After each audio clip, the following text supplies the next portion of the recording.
We thought you'd find your way back. She didn't whisper it. She said it loud enough for the waitress to hear. The sign outside the diner flickered, half dead. All day breakfast. Open late. Inside, the air smelled like burnt coffee and thawed hash browns. I remember the waitress wore cherry-shaped earrings and a name tag that said Glenda. Funny, the things you remember when your world's about to crack. I had only gone to the bathroom, 5 minutes. I even rushed because I knew how my stepmother hated waiting. When I came out, the booth was empty. Their plates were cleared. My jacket was gone. The car keys? Gone. The car itself? Gone. I walked outside, convinced it was some cruel joke. Maybe they'd moved the car. Maybe my dad, would be waiting just around the corner with that same tired smile and say, "We thought you'd find your way back." But all I saw was asphalt and night, and then I heard her voice. Glenda, the waitress, called out behind me. "Sweetheart, are you okay?" I opened my mouth, but the words caught. My chest felt like it had collapsed in on itself. That's when I saw the taillights, far off down the road. Just before the bend in the highway. The car didn't slow, didn't turn around. Glenda followed my gaze, her mouth parting slightly. "Was that your folks?" Behind her, the kitchen door swung open, and another waitress passed by and said, soft like she thought I couldn't hear, "That woman said she's not their responsibility anymore." And just like that, my knees buckled. I dropped onto the curb, my duffel bag falling open, a pair of jeans, a secondhand toothbrush, a dog-eared library copy of Jane Eyre, my life in a bag, torn wide open. I didn't cry, not then. I think shock does that. It freezes you in place, like your body hasn't caught up to your heart. Glenda brought me a hot chocolate and a blanket. She asked if I wanted to call someone. I shook my head. I didn't even have a phone. Theirs had been cut off weeks ago. My prepaid one was inside the glove compartment, left behind, like me. I waited at the edge of the parking lot until the air turned blue with cold, and the last semi-truck rolled through town. I don't remember if I hoped they'd come back. Maybe I did. For a while. There was a plastic window at the bus stop across the road. It had a scratch through the center that split my reflection in two. I looked into it for a long time. Not because I was admiring anything. Number. I was just trying to recognize her. The girl in the cracked glass. Her shoes didn't match. Her coat was too thin. Her lips were trembling from cold and confusion. But there was something else under the surface. Something steel-like, starting to rise. I wasn't weak. I was just tired of being disposable, and for the first time, I stopped waiting to be chosen. I picked myself up. I zipped my bag shut. I looked down that long road and thought, let them leave. I'll find my way. The first place I slept after they left me was behind a gas station, curled between a dumpster and a loading crate.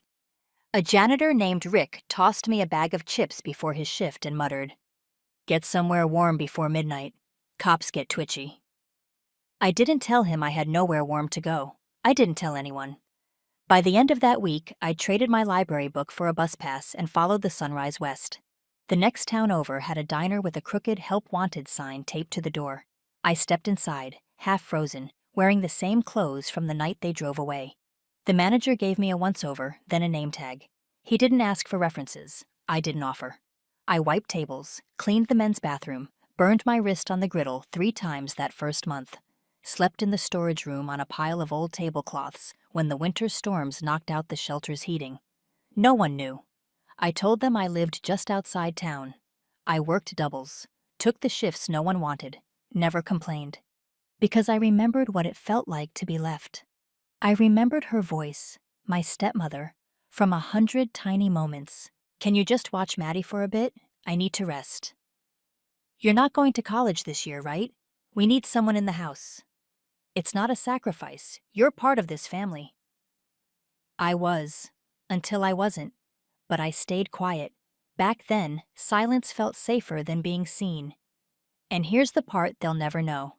I paid the electric bill when Dad's checks bounced. I cooked dinner every night while she watched TV. I helped my little sister with math homework while they fought behind closed doors. I turned down 2 scholarships because home needed me. I gave, and gave, and gave, and still the car drove away without me. There were nights I stared at the ceiling in that diner storage room and wondered what I did wrong. What part of me was so easy to erase? But I didn't break. I folded napkins until my hands bled. I memorized coffee orders like they were scripture. I saved every tip in an old coffee tin labeled college fund, even if I didn't know when or if I'd ever use it. I became invisible by design, because invisible people can move without being watched. And every day I woke up and made eggs for strangers, I repeated the same thought like a prayer. They thought I was quiet. They didn't know I was dangerous. 5 years later, the town looked smaller than I remembered. Or maybe I had just outgrown the version of myself that used to shrink inside it. The gala was held at the old conservatory, the kind of place where chandeliers hung like gossip, and laughter echoed louder than truth. It was a fundraiser for youth arts programs, sponsored, ironically, by companies that hadn't hired a young person in decades. I arrived alone. A black dress, simple, elegant, no jewelry, just a silver pin in the shape of a compass on my lapel, one of the only things I'd kept from the diner days. A reminder that I never got lost. I chose my direction. The room was gold-lit and crowded with people who'd once called me invisible. Men in tailored suits shook hands with women wearing names like credentials. I kept my distance, watching them swirl around wine tables and silent auction displays. Then I heard her voice. Didn't know they were hiring out-of-town help now. It slid across the room like a blade wrapped in pearls. My stepmother stood at the wine table, holding a glass like it was a crown. Her hair was darker than I remembered, dyed, brittle at the ends, but her smile hadn't changed. It still dripped condescension. She hadn't recognized me. Of course not. To her, I was still the girl in scuffed shoes, washing dishes in silence. The one who slept on floors and left without making a scene. I watched her sip her drink and lean toward a woman in blue sequins. "That one looks familiar," she whispered. "Probably another intern." I didn't respond. Not then. Let her talk. Let her laugh. Let the room breathe in her ignorance like smoke. Then the lights dimmed and the announcer took the stage. Tonight's lead sponsor wishes to remain anonymous, but has agreed to say a few words. The spotlight turned. On me. I walked to the stage, calm, slow, deliberate. I could feel the temperature in the room shift. Heads turned. Conversation stopped mid-sentence. My heels clicked against the marble floor like punctuation marks. I took the microphone, let the silence sit, then I smiled. "Actually, I'm tonight's featured sponsor." A few people gasped. My stepmother went pale. "But thank you for reminding me how far I've come." The applause didn't come right away. It never does when the air is too thick with shame. But then it did, louder than expected. And the cameras followed me as I stepped down, not toward her, but away. I didn't even glance her way, but I saw it, the way her hand trembled around the wine glass, the way my father, standing behind her, lowered his head, pretending to examine a painting on the wall. He still hadn't said a word. And somehow, that silence hurt more than all her insults combined. But I didn't come here for closure. I came here to deliver a message. I don't need your table. I built my own. I didn't explode. I expanded. That's the thing no one tells you about rock bottom. It's solid. And if you plant something deep enough, even grief can grow roots. I started small. Always small. A blog where I posted simple recipes and nighttime meditations I had once whispered to myself to survive. A handmade candle line poured in a friend's basement. A self-care starter kit cobbled together from discount store notebooks and dollar store face masks. But it resonated, not because it was flashy, because it was real. Raw, quietly defiant. The brand grew slowly, then all at once. One feature in a regional newsletter became a viral TikTok by a retired schoolteacher. Orders poured in from women across the country. Women who had also been erased, overlooked, displaced. Women who saw something in the way I signed each box. You are not too much. You were just planted in the wrong garden. By year 3, I had 2 full-time employees and a warehouse lease. By year 4, a venture capital firm came knocking. I said no, because I didn't want to be owned. By year 5, a glossy magazine slid across the cafe table. On the cover, Top Women Under 30, Reshaping the Wellness Economy.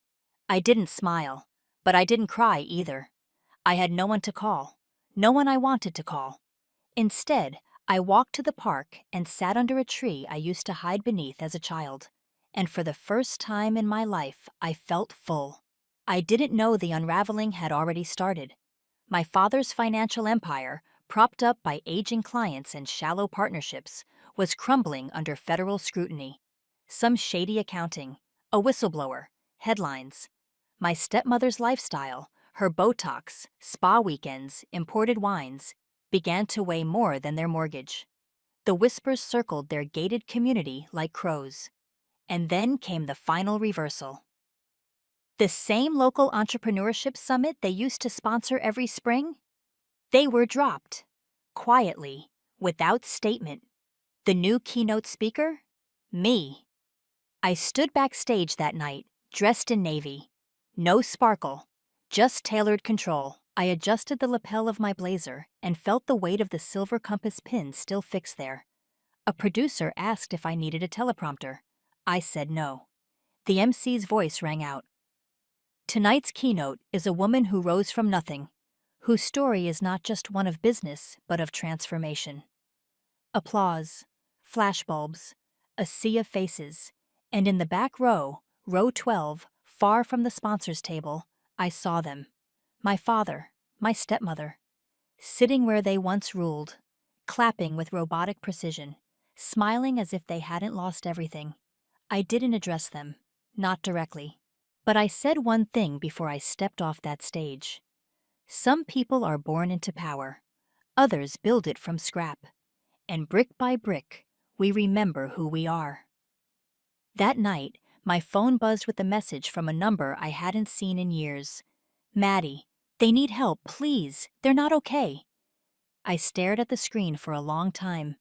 Longer than I should have. And then I typed. You left me at a bus stop. I built the highway. And I hit send.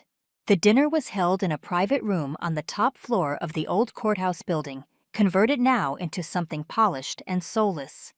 The kind of place where bad people made good deals over rosemary lamb and low lighting. I arrived 10 minutes early, not out of eagerness, out of control. The maitre d' greeted me like I was royalty. I suppose, in this town, I was.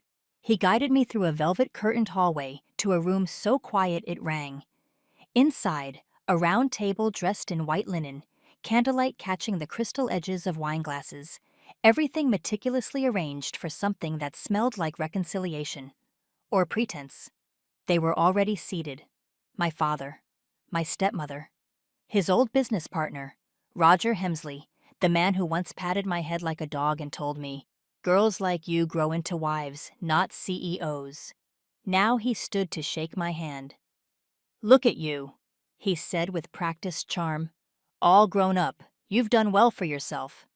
I didn't bother smiling. The waiter poured wine. My stepmother wore pearls and a polished expression, as if nothing had ever fractured between us, as if she hadn't gutted me and left me bleeding in silence 9 years ago. "We've all made mistakes," she said softly, watching me. "But we always knew you'd be special." My father said nothing. Of course. He just cut into his steak and chewed, eyes fixed on his plate like it might offer him a way out of the evening. The conversation danced around the real reason we were here. Hemsley hinted at collaboration, at shared values, at fresh starts, and strategic legacy partnerships. Translation: they were out of options, and I was their last. But I didn't come to invest. I came to end it. Halfway through the second course, I reached into my bag and pulled out a small digital recorder. I set it gently beside my water glass. The room stilled. "Before we go any further, I said, calm as moonlight. I think it's only fair you hear this. Click. Just leave her there. She'll crawl back eventually. They always do. My stepmother's voice, clear, cold, and unmistakable. The audio crackled slightly, but her tone cut like a scalpel. Don't worry about her. Girls like that, they don't have anywhere else to go. The room went silent. No one reached for their wine. No one breathed. Roger Hemsley's smile broke first. He leaned back in his chair like the floor had shifted beneath him. I wasn't aware of this, he muttered. I was, I said. I pulled a sealed envelope from my coat pocket and placed it in the center of the table.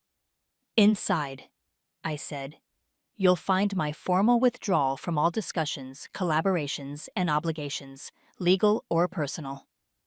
My stepmother was pale now, fingers trembling against the stem of her glass. No. Just one word, final, unarguable. I came back to end this, I said quietly. Not to forgive it. I stood, no drama, no fury, just stillness. They had left me shaking on a bench with nothing but a ripped bag and a name they didn't think was worth remembering. Now they sat frozen in the wreckage of their own empire, surrounded by candlelight and false smiles, while I walked out untouched. The door shut behind me with a soft click, and just like that, it was done. The house sat on the edge of a wooded hill, far from city lights, where silence felt clean instead of cruel. There was no gate, no intercom, just an old gravel path, a wraparound porch, and a small sign at the base of the mailbox, the quiet house. Inside, a record played, soft jazz, vinyl crackling beneath the piano. The fireplace hummed. A kettle whispered on the stove. I sat on the floor beside the hearth, barefoot, wrapped in a cardigan older than my business license. In my hands, a stitched duffel bag, the same one from the bus stop, frayed, faded, but never thrown out. Inside, I found what I knew was still there, the original bus ticket, smudged with time, crumpled but legible. One way, nowhere in particular. I held it for a moment, and then I fed it to the fire, watched it curl, blacken, and disappear. Outside, my dog barked once, chasing nothing. A girl from the local high school would be arriving soon for her mentorship session, one of the 10 I offered every season for girls who had been left behind in one way or another. Some wanted to be chefs, some writers. One said she just wanted to build something no one could take away. I smiled when she said that because I knew exactly what she meant. I poured the tea, opened my journal, and wrote 6 words across the top of the page. They left me at a bus stop, then I flipped to the next page, blank, waiting. Now I paved the way.